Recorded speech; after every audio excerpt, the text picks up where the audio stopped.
Can you tell us about the fight choreography and how it was designed to showcase everyone's abilities and strengths while also serving the story? We started off in a park, didn't we? The first time we met for it. Oh Yeah. yeah, so you mean like how we Well, the first why time it we is how it is how choreographed I it. designed it? Yeah, because Jon designed the majority of the fight, getting inspiration from obviously his style, trying to adapt to my style of fighting. And the first time we choreographed anything was in a park, and it was like, what was it? I swear it was winter or something. I think it was coming. I guess it was like early spring, so the ground was Yeah, still. yeah, So yeah. basically, the choreograph. I kind of thought about the choreography while I was writing it because there was something that I'd read. It's kind of like a manga called Kengan Ashura, and it was like a fight, not exactly the same, but similar. Someone taller versus someone a bit shorter. Someone who's a grappler versus someone who's more kind of fast and kicking and more dynamic, and that's kind of what my and Danny's styles are. So we both do taekwondo. I started more kind of kickboxing and sanda. So I basically where Danny's really good at kicking, I'm really good at countering kicks and doing throwing. That's why Danny ends up on the floor. But again, it was just to kind of showcase what we can do because as we talked, Aeddan mentioned before about the kind of Yakuza stuff, I was doing trying to replicate other moves in my own way, but it's kind of that's not how I usually move. And when we do stunt stuff, you're trying to if you're not the person who's a protagonist, you're basically there to make the other person look good and to do what they want. So it's just kind of showcase, as Danny mentioned, what we're good at, but also it kind of feeds into the story. I don't want to give too much away, but obviously you see the way the kind of momentum shifts in the story goes together with the fight moves. So I'm trying to keep it vague enough in case anyone hasn't seen it yet. But yeah, if Danny, if you want to add anything. already spoiled it, so yeah. Oh, that's right. Yeah. I thought it was interesting that it kind of matches with the personality of the two characters as well, because although you had an idea of the characters and obviously where they went, we weren't really sure on how exactly they were going to be.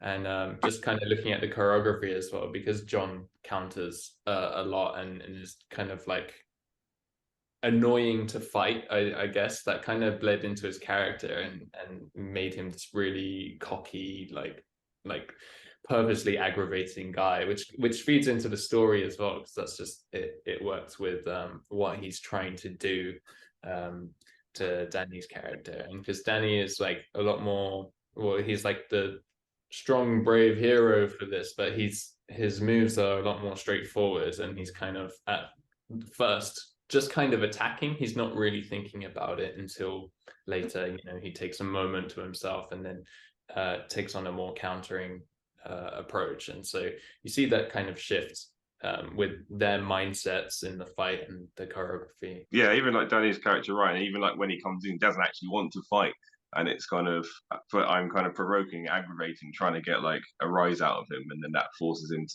to kind of to get more involved, and obviously it makes him like really angry, and then I'm kind of using it against him, and it's kind of like, yeah, it's kind of teaching him like if you just do the same thing, it's not going to work. You try a similar thing, it's not working, and then kind of that's how the momentum kind of shifts. He has to kind of adapt and overcome it. It's kind of, like a good fight is a good argument. It's kind of like if you just keep saying the same thing and it's not working, it's not going to go any different. So you have to try a different approach. So it's the same thing with the fight. It's kind of trying the same thing. It's not working. So it's to try a different approach. And he kind of like learns to kind of overcome rather than just kind of being choreography for the sake of it.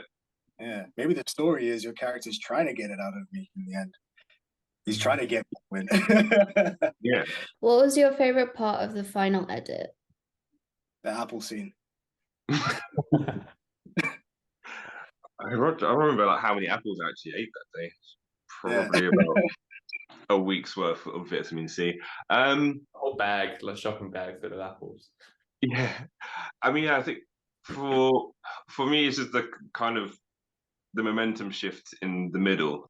I think that's like for me, it's kind of, so if you're kind of like looking at it as like one person protagonist, one person antagonist, that's the kind of bit. It's like in the Matrix when like Neo does the kind of does that pose and the dust comes off him and then he starts like beating up Agent Smith. It's like when you get that momentum shift, it's like, yeah, you want to kind of root for him, or at least it's kind of getting exciting because like someone does a really big move and then he kind of thinks, oh, it's finished. And then it starts again, but it's different. And then the kind of, you get a bit more of a build up and you lead to like a nice crescendo for the end of the fight. So that's my favorite bit. I would say maybe the that first standoff shot where just before the fight kind of starts and you see the whole location with the stained glass windows and like our two characters kind of like going head to head, and there's that wait, it's the hesitation before the fight. You don't really know who's going to go first or when. So for me, that's like feels like a proper showdown, having stuff like that.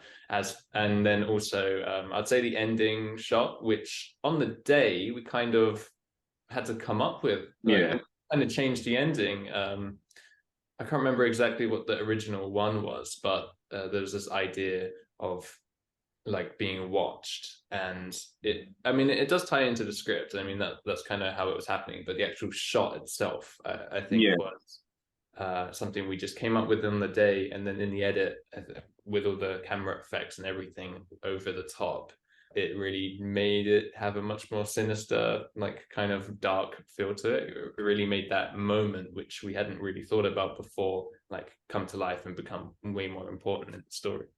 What was your favorite part of working on the film?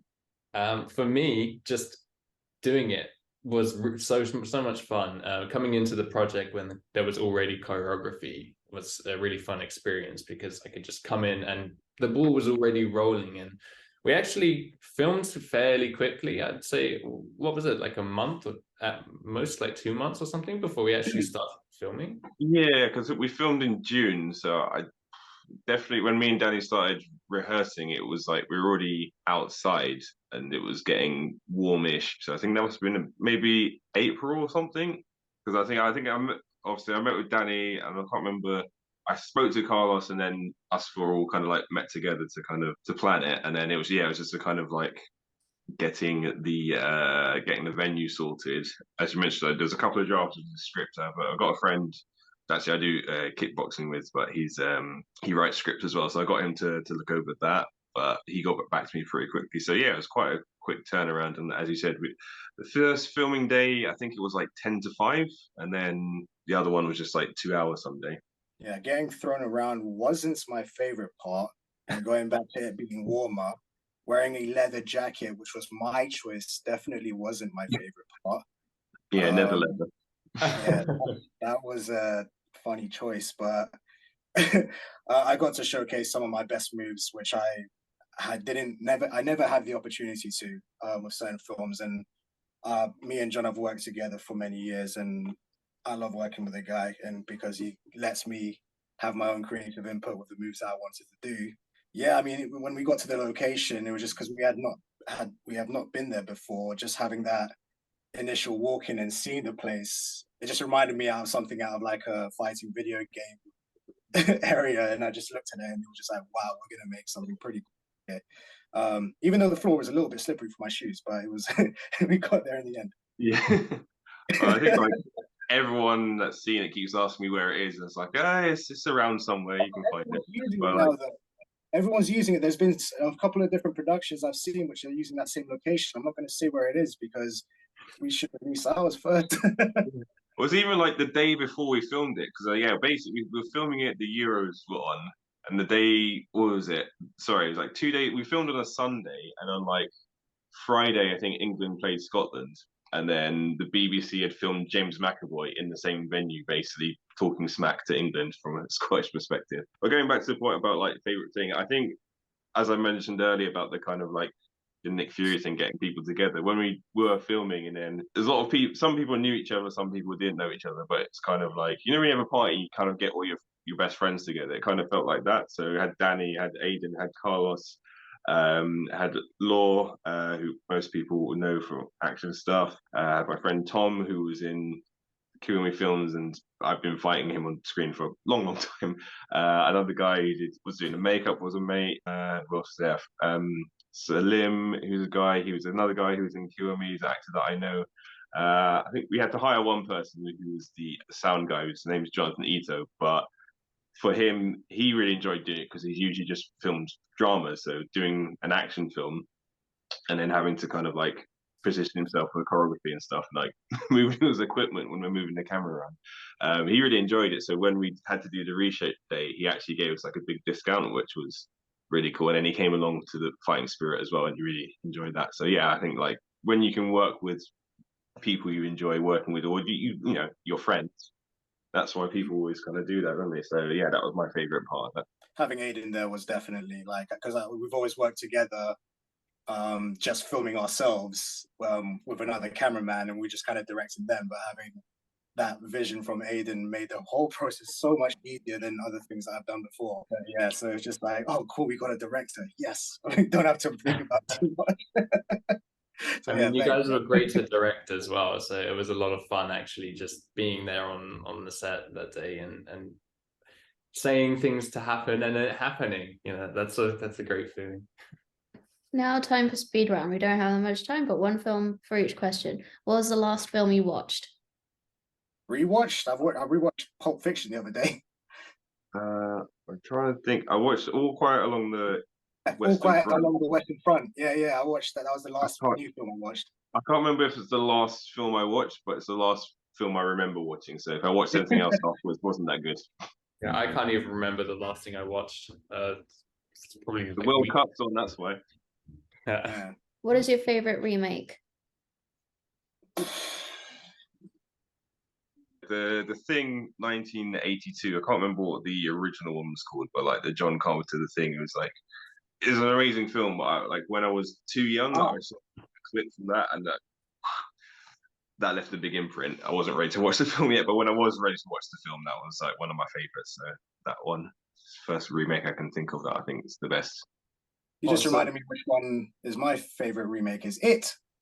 That is a remake, isn't it? Oh yeah, that's a good remake. Yeah, because I watched the first one. My brother made me watch the first one when I was like 8 years old, and my brother's 7 years older than me, so that scarred me for life. So that took me a bit of courage to go into the cinema and watch the remake. And I was blown away by the movie because it's like comedy and horror. Well, not so much comedy, but you know, it's pretty funny. Your type of comedy. I've always wanted to do a horror, and that would be like one I'd love to make. I don't know if this would count as a remake, but Dread 3D, that's kind of coming to me. I suppose you could say it's a remake of Judge Dredd, like the original one, or is it just a reboot? I don't know, but I'll just say that for now. I think it's good enough so you can forget about the other one. Well, which thing do you mean? Because is the John Carpenter's one, is that a remake of an even older one? Yeah, I think it's like the Thing that came from the stars. It's something like a much older film, which would be less gory. Oh, okay. And then they remade the remake then. It's from a book, so I guess maybe it's like an adaptation, but I don't know. Sometimes you get that from a remake. So yeah, because like Scarface is a remake from like 1930s Scarface. Oh yeah, the 1931. So if you, my arm going down here is because like there's a cat here. That's why. What was the best film released this year? Everything, Everywhere, All at Once. Yeah, I just call it the Michelle Yeoh one. It's kind of yeah, that's the best film I've seen. Danny? Oh God, I'm trying to think about what came out. Was Batman this year? That was pretty good. Batman, yeah. That was pretty good. I really enjoyed that film. It was very different from the rest of the Batman films that came out. I was expecting, but you know, it's good when they tried to change it up a bit. I'm going to say Batman. That's the last film I remember watching in cinema. It hasn't been a very cinema-friendly year for me, so I'll just say that one for now. And a lot of our friends are in it, so it was good to see some mates that I, you know, works with or that I train with that are in that film. It was like, oh, cool. Beat up by Batman. What is the next film you're going to watch? I'm still waiting to see Black Panther 2. Haven't gone to the cinema to see it yet, so I guess that would be it. I'm going to say Avatar 2. Oh yeah. Yeah, I'm quite excited for that one. I want to see. I'm not sure if it's still in the cinema now. Is Banshees of Inisherin. I'm not sure how to pronounce it. It's an Irish thing. It's Brendan Gleeson and Colin Farrell being Irish is best Colin Farrell. So want to see that. I think it's the same guys that did In Bruges as well, which I really enjoyed. So hopefully I can see that. Oh, thank you all for doing the interview. I hope you have a great day. Haste, at some point, I'm assuming, will be online.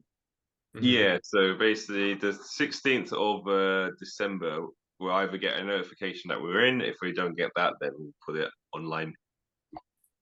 At some point after. We're waiting for the score to finally be finished. And the guy that's doing the score, I won't say who it is just yet, but it's in very good hands. I'm very excited to hear how it's going to sound.